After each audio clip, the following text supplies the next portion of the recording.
So I talk about my insecurities and insecurities.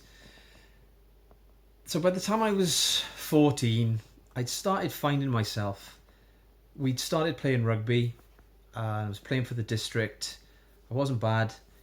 Um, Although I still had this thing going on with the boys that had played in the district team at the younger age, knew more about the game than me. So that didn't give me confidence. Um, Although I was meeting lots of people and I was gaining confidence.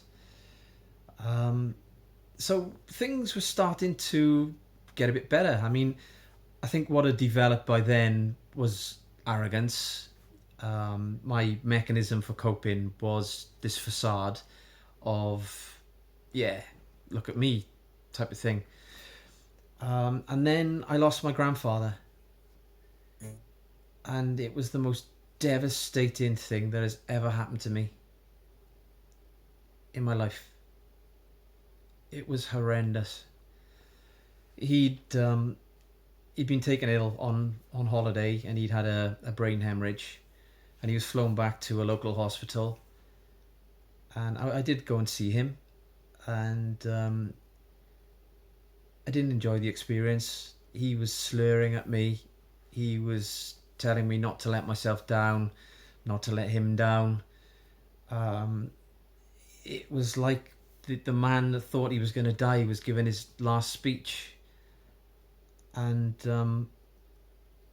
I didn't go back and see him. I just thought after he'd had the operation that he was due to have on his brain, then everything would be fine and I'd see him again and everything would go back to normal.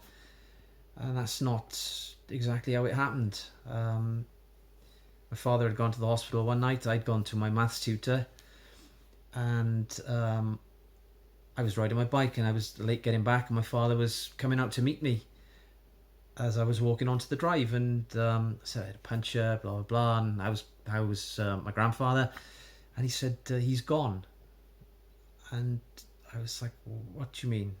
What do you mean he's gone? And he said, come on, let's go into the house and we'll talk about it. And I was, in that instant, my life changed. We went into the house, my sister was crying, my grandmother was crying, and obviously my father was upset. He just lost his father. And I don't remember saying, oh, Dad, I'm so sorry, or Gran, I'm so sorry.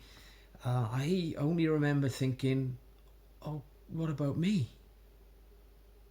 This is, what about me? Why are these people crying? This has just ripped me apart. And I didn't know what to do. I was angry. I was guilty. I couldn't be bothered to go and see a man that I loved dearly. And all these emotions just hit me, these feelings of, you know, what sort of a person are you? You felt this way about this guy. He's dead and you didn't go and see him. And the sense of loss in my life was absolutely incredible.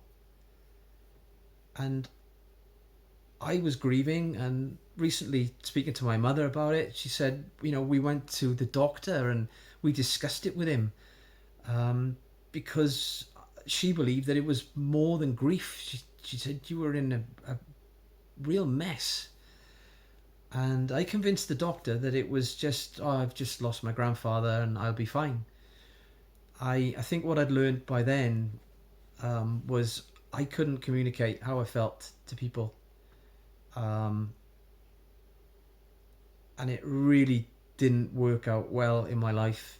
I'd made a decision that nothing would ever do that to me again. I never ever wanted to feel that way again. And I carried that through my life with me as well. And I only worked this out at 42 years of age, because I really didn't discuss it with anybody.